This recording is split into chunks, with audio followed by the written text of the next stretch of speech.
Trâm đòi mà mua con đi.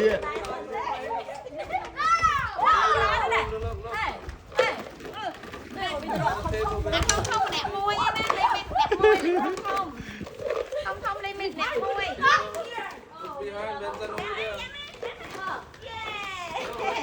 Còn thia.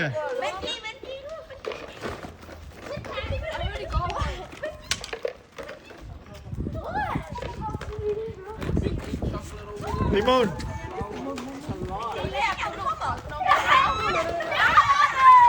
Ê, limon.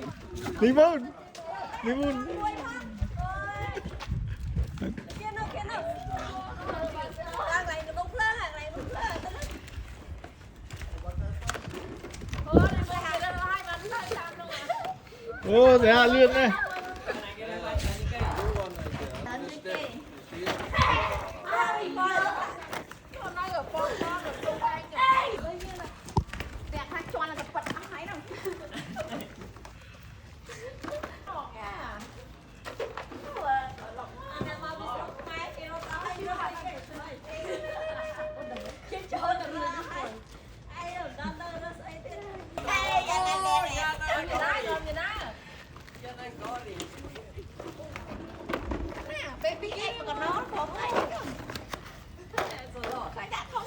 Ôi, sẽ hai rôm đây.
I'm rolling, okay? I'm rolling, I'm not throw.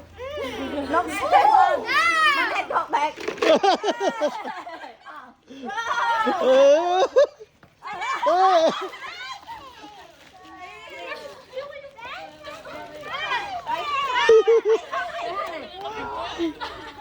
Okay, okay.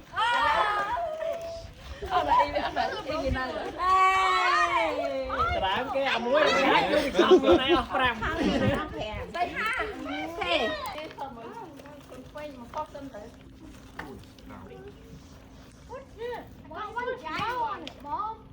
Okay, bảo mới. Why you put a small one there? I got so many small ones.